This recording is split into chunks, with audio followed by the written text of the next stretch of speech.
નમસ્તે. અતુલ્ય આઈએસ અને Gujarat career academy તમારું સ્વાગત કરે છે. હું ડૉક્ટર અતુલ સર તમારું બધાનું અભિવાદન કરું છું. આજના આ વિડીયો સેશનમાં આપણે ડેપ્યુટી સેક્શન ઓફિસર અને રેવન્યુ તલાટી પ્રિલિમિનરી માટે કેટલીક મહત્ત્વની વાતોની ચર્ચા સમયને ધ્યાનમાં રાખીને કરીશું. ગઈકાલના વિડીયો સેશનમાં આપણે વાત કરેલી બરાબર તે પ્રમાણે જ પ્રિલિમિનરી એક્ઝામિનેશન તમારું ઇવેલ્યુએશન કરે છે સ્ક્રીનિંગ પોઈન્ટ ઓફ વ્યૂ. બીજી ભાષામાં કહીએ તો સ્ક્રીનિંગ ટેસ્ટ છે તમારી. અને આ સ્ક્રીનિંગ ટેસ્ટ પછી તમે જ્યારે મેન્સ આપવા જશો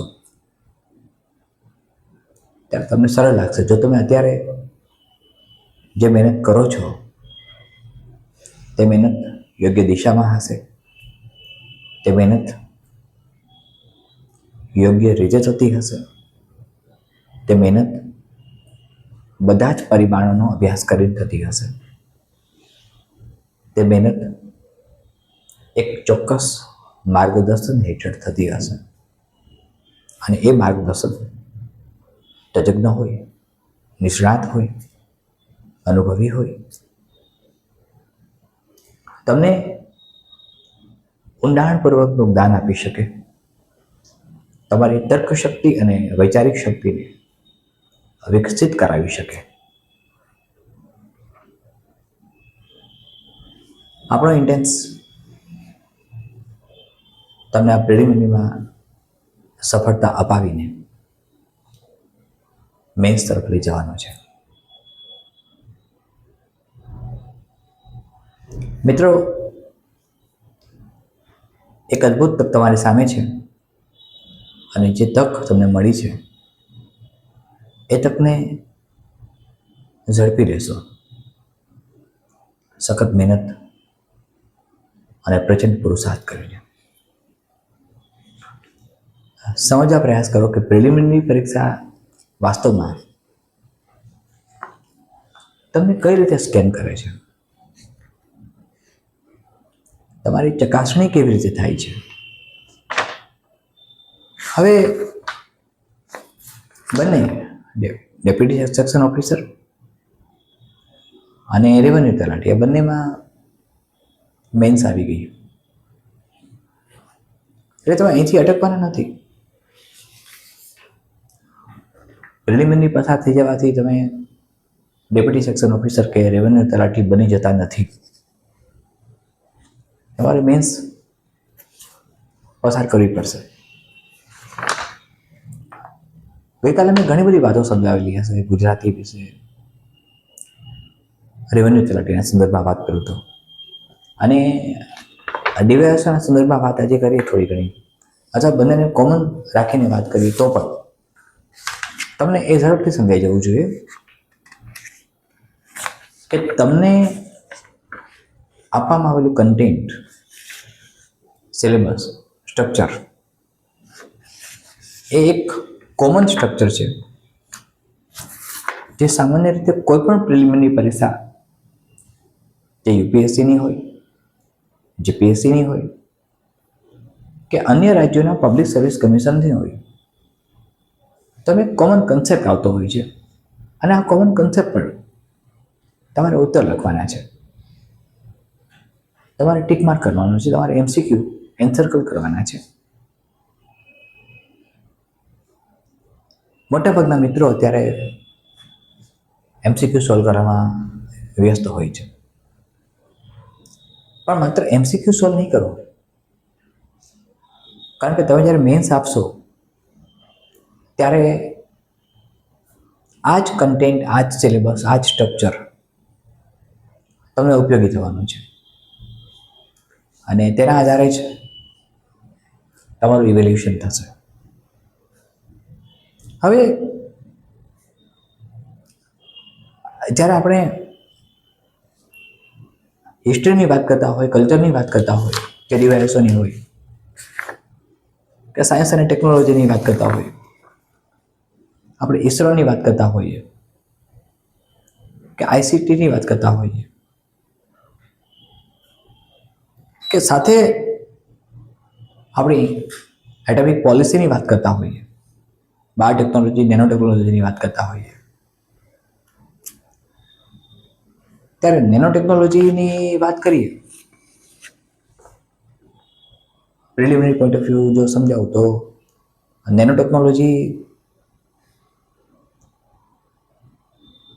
તમને ખબર છે, પણ નેનો ટેકનોલોજીના કન્સેપ્ટ કે જે ડાયરેક્ટલી કન્સર્ન કરે છે તમારા ફિઝિક્સ, કેમિસ્ટ્રી, બાયોલોજી એટલે કે સાયન્સના નોલેજ સાથે, તમે ક્યાંક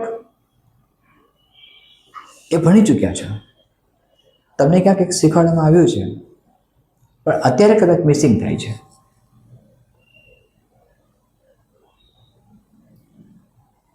નેનો ટેકનોલોજીનો ઉપયોગ ટીપુ સુલતાને કર્યો, the sword of Tipu Sultan.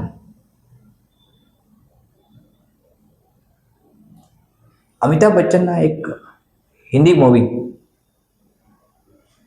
શહેનશાહમાં કદાચ જે કવચ પહેરે છે હાથ ઉપર અમિતાભ બચ્ચન, તે નેનો ટેકનોલોજીની કમાલ છે. તો આ નેનો ટેકનોલોજી શું છે? વેલ, બાયોટેકનોલોજી સાથે ડિફરન્ટ ઓર્ગેનાઇઝેશન્સ જે પણ જોડાયેલા છે સાયન્સ સાથે. ઇકોનોમિક્સની વાત જ્યારે આપણે કરીએ, પોલિટિક્સ સાથે ઇકોનોમિક્સમાં લઈએ તો બેઝિક કન્સેપ્ટ ઓફ ઇકોનોમિક્સ,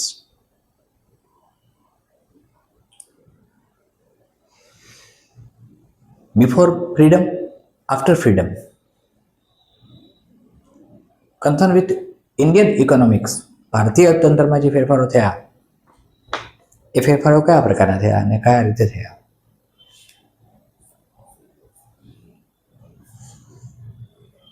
મિત્રો, આજે જ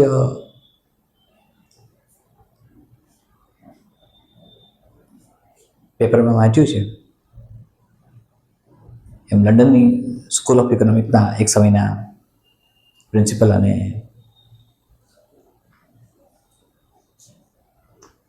ઇકોનોમિક્સના એક ઉચ્ચ સ્તરના એક્સપર્ટ અને ભારતીય ઇન્ડિયન રૂટના મેઘનાથ દેસાઈ, લોર્ડ મેઘનાથ દેસાઈ, તેમનું નિધન થયું છે. ટીવી ચેનલ્સમાં ઘણી વખત ડિબેટમાં આવતા લોર્ડ મેઘનાથ દેસાઈ, જે લંડનની સ્કૂલ ઓફ ઇકોનોમિક્સમાં ઓલરેડી કામ કરી ચૂક્યા એઝ અ પ્રિન્સિપલ ઓલ્સો. તો ઇકોનોમિક્સના કન્સેપ્ટ કયા કયા છે? બેઝિક ઇકોનોમિક્સ કયું કયું છે? એગ્રીકલ્ચર સાથે આપણું જો પોલિટીની વાત કરીએ તો આર્ટિકલ્સ બધા, કોન્સ્ટિટ્યુશન સાથે બધી જ બાબતોને આપણે વણી લેવી જોઈએ. અને સાથે તમારો એનાલિટિકલ પાવર કેવો છે, એનાલિસિસ કરવાનો. આ એનાલિસિસ કરવાનો power, decision power, problem solving ability, common sense ability, numerical ability with numbers, as well as interpretation of information given in the form of chart, paragraph or whatever. Chart આપ્યો હોય, paragraph આપ્યો હોય, graph આપ્યો હોય, એના આધારે તમે interpretation કેવી રીતે કરી શકો છો જે તે ઇન્ફોર્મેશન. આ બધી વાતોને આધારે તમારા એમસીક્યુ સોલ્વ થશે. આપણે પ્રયાસ શરૂ કરી દઈએ છીએ એમસીક્યુ શરૂ કરવા માટે. એ પહેલાં એક અગત્યની જાહેરાત કરું છું. જીપીએસસી મેન્સ માટે ઇંગ્લિશ મીડિયમ વિડીયો સેશન્સ આપણે ઓલરેડી શરૂ કરી દીધા છે. જીપીએસસી મેન્સ જે વિદ્યાર્થીઓ અંગ્રેજી માધ્યમમાં આપે છે અને એમને જે મુશ્કેલીઓનો સામનો કરવો પડે છે મને જે કેટલાક મેસેજીસ ડિજિટલ વિંગ તરફથી મોકલવામાં આવ્યા, જે વિદ્યાર્થીઓની રજૂઆત હતી તે પ્રમાણે અતુલ્ય આઈએસ તરફથી મેં એવું નક્કી કર્યું છે કે આપણે જીપીએસસી મેન્સ માટે ઇંગ્લિશ મીડિયમના વિડીયો સેશન શરૂ કરીએ. ઓલરેડી એ શરૂ થવામાં છે. તમારા જે મિત્રો જીપીએસસી મેન્સ ઇંગ્લિશ મીડિયમમાં એક્ઝામ આપતા હોય તેમને ખાસ જાણ કરશો, જેથી અમે તમને ઉપયોગી થઈ શકીએ. સમય એવો છે મિત્રો કે એકબીજાને મદદ કરશો તો ચોક્કસ તમારું પણ ભલું થશે. એક અધિકારી બનવા જઈ રહ્યા છો, ડીવાયએસઓ પાસ કરશો ત્યારે એક અધિકારીમાં કયા લક્ષણો જોઈએ, એક અધિકારીમાં કયા કયા પ્રકારના ગુણધર્મો જોઈએ, એ બધા તમારામાં અત્યારથી જ વિકસિત થાય તેવો પ્રયાસ કરો. પ્રિલિમિનરી હાર્ડ નથી. જે મિત્રો અન્ય કોચિંગ ક્લાસીસ સાથે જોડાયેલા છે તેઓ પણ અતુલ્ય આઈએસ અને ગુજરાત કેરિયર એકેડમીમાં જોડાઈ શકે છે. આ સંપૂર્ણ નિઃશુલ્ક છે.